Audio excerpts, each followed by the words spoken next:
Hi everyone, we are currently in the luxury real estate Al Quoz, Dubai. My name is Bilal Mazar.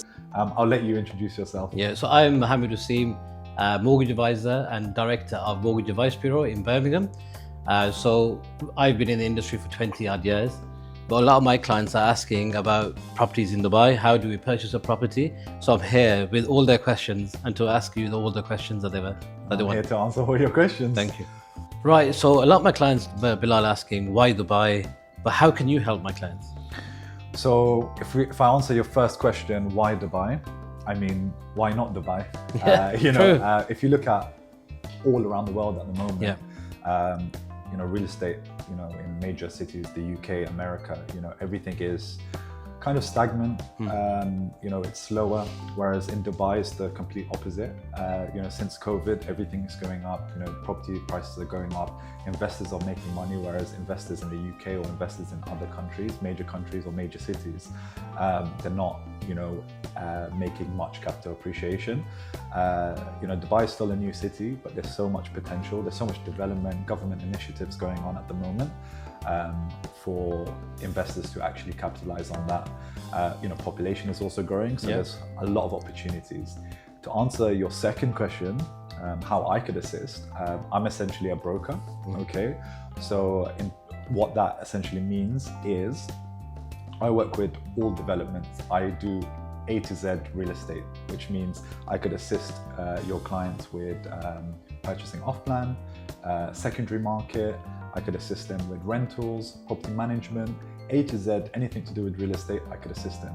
If, for example, a client goes directly to a developer, they will only be able to assist with that specific developer, only their products, whereas I could assist throughout the whole market, anything to do with real estate. Yeah, so Bilal, how long have you been in Dubai? So I've been in Dubai touching 5 years now. Wow. I left the UK around 5 years ago now. I used to be in the banking industry in the UK. I worked for Santander, which is the top 5 banks in the UK. And then I came over to Dubai, started my career off in mortgage advising. So I used to work with the banks over here as a mortgage broker, and then now real estate, and also assisting on the mortgage side of things as well. So let's kick off with the questions. So first thing is, how does the deposit get paid and where does my money go? So very good question, okay, but we need to get into specific details, okay? So first of all, there's usually 2 different categories, okay? Someone purchasing off-plan and someone purchasing a secondary property, okay, which is a ready property essentially. Now, if we start off with off-plan, okay, off-plan, the deposit is sent to an escrow account, okay? So escrow account essentially is, the money is fully protected, by the way. It's held on behalf of the developer by a bank, okay? So it's any of the major banks here in the UAE, it's managed by them. Now, it's regulated also by RERA and also DLD, okay? Who are regulated bodies of the UAE, right? Of the UAE, correct, the government bodies, okay? So it's fully regulated by the UAE government. In terms of off-plan, money is fully protected. There's no way the developer could take money out of the account, okay? They're only able to take money once the DLD does site visits on the off-plan project, usually when it's in phases. So once it's, let's say, for example, it's completed 10-20%, then the developer is able to take a certain percentage out, okay? So they can't just take full funds out of that account, it's in phases. Now, if we look at secondary, okay, your client or clients over here have check copies, okay, if they have bank accounts over here, 10% check copy is required to the seller's name, okay, and that's held by a real estate agent, okay, who's licensed to hold the check, okay. That's not given to the seller, it's just held as security in case they don't proceed with the property after signing the contract. Now, you might ask your next question, obviously you're dealing with a lot of UK clients. If they don't have bank accounts over here and they're directly investing in a ready property here and they are based in the UK, the 10% gets transferred over to the real estate company, okay, and it's held as security, okay, on behalf of the buyer until transfer. Okay. So just to answer your questions, there's 2 different types. So just to summarize then, so my deposit will go into escrow account. For off-plan, yeah. For off-plan, and if I buy a ready property, which is a property that's already built, it goes to the agency. To the agency, it's held by the agency, correct? Right. So check copy, to be honest, is the easiest. It's Okay. not cashed or anything, it's just held as security. Right. However, if there's no checks available, then worst case, you transfer the 10% to the real estate company and it's held on their behalf. So, and how safe is my money? If I give it to the agency, how safe is my money with the agency? I mean, the real estate agencies over here are regulated. We are all licensed brokers as well. So as long as the real estate agent who you're dealing with is RERA licensed, Right. with a RERA number and a RERA card, Yeah. I would say. So how would I find out about the RERA card? And do I just ask Yeah. the agent? So or- there's a few ways. Ask the agent and they'll be able to provide this. Yeah. You could actually check this as well. If you go onto the Dubai Land Department, you could actually go onto the Dubai Land Department and put the license number, the agent's telephone number or the agent's name, and you're able to find out if they are RERA licensed. That's great. Sounds good. Yeah. Right. So Bilal, I've given you my money. What would happen if the developer goes bust? Very rare for this to actually happen just because of the rules and regulations by the government on developers as well as real estate companies and projects. To answer your question in short, yes, it's protected because it's an escrow account, which is also regulated by the government. It's held by the bank on behalf of the developer, so they don't have access to the funds. So it's fully protected. There is a process in place to, of course, get a refund, but that's something we'll be able to assist as well. So in short, you can get my money back from me if I want to. Yes. So Bilal, describe a typical payment plan for a property purchase of £250,000. So typical, I'll give you an example.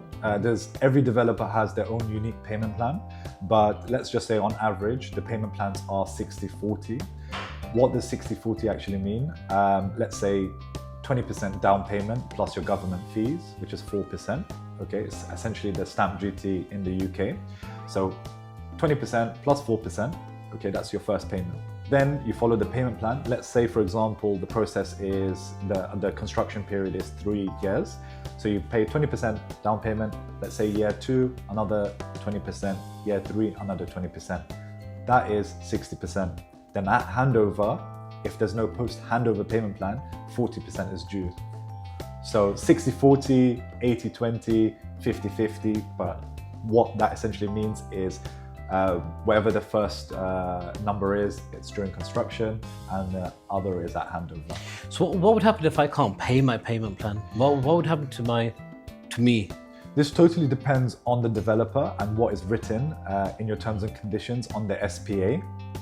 But typically, you would actually speak to the developer and come to some sort of agreements. If you cannot make the payment for whatever reason, you would of course need to notify the developer, and maybe they will come up with some solution. If not, there's multiple options. You sell the property, okay, at OP price, which is the original price. If you want a quicker sell, you drop the price slightly and you sell it. Or we look at mortgage options. We look at what mortgage options, of course it depends on the developer, what stage the project is at as well, or if it's handed over, we'll look at potentially taking a mortgage out on the property for you not to, of course, miss any payments. Okay, and how easy is it for the developer to renegotiate the payment plan? Payment plans are not negotiable because, of course, payment plan is agreed right at the beginning. But if you're about to miss a payment, you would need to speak to them and come to some sort of solutions. Usually they give you, let's say, 1 to 3 months window, but of course it depends on the developer and a lot of other circumstances as well. So Bilal, does this happen in Dubai? Does a lot of investors buy a property off plan, they go in the payment plan and they can't afford to pay? Do you see that often? Rare cases, yes. Especially the developers that offer a low payment plan, for example, 20 and then a lump sum at handover. But once again, the solution's in place. The issue is not a lot of investors know what they could essentially do. So of course, take a mortgage at handover where you could mortgage the property rather than you paying it out of your own pocket as well. We can assist with that, right? And we could assist with that. Brilliant. So at handover, I've got a 40% payment to pay. How can I finance that if I can't afford to pay it? So we could mortgage it as well. A lot of clients, especially international clients, are under the impression that they cannot take mortgages, but there are local banks here that will finance the handover payment as well, up to 65% now. Okay, but I heard, Bilal, there's certain criteria that the client has to meet. Yes. How easy is it for a UK client to actually get a mortgage? To be honest, it's actually more simple for non-residents than residents. The process is of course longer. However, there's typically two criteria that they need to meet. 25,000 dirhams minimum income and also 25,000 average balance. If they meet these criteria, they are automatically eligible for a mortgage. Of course, some banks have increased to 25 to 40,000 for self-employed, but it really depends on the client. But we would need to speak to the client prior, a few months prior to handover to establish what their options are. But I think what we can do is we can have that consultancy with the client and to ensure that they have the right things in place to get that mortgage right. Exactly, exactly. So if we speak to them, let's say 6 months prior, we could plan how they could get themselves eligible for this process. Sounds good. So Bilal, what would happen if the developers delayed their project? So as per the government bodies, projects could maximum delay up to 1 year. Usually the payment plans are linked on construction phases. So if, for example, the project is not completed or there's a delay, your payment is also delayed as well. But usually it's up to 1 year. And if it goes past 1 year, it's penalized. So usually developers are motivated to finish maximum after 1 year. Okay, so what would happen to my payment plan at that point? Do I continue paying the payments or does that stop? So usually it depends on the developer, but usually nowadays everything is linked to construction. Your last payment or your handover payment is usually paid at 100% completion. Because the project is not completed, your payment is also not due. Sounds good. So that also gets extended.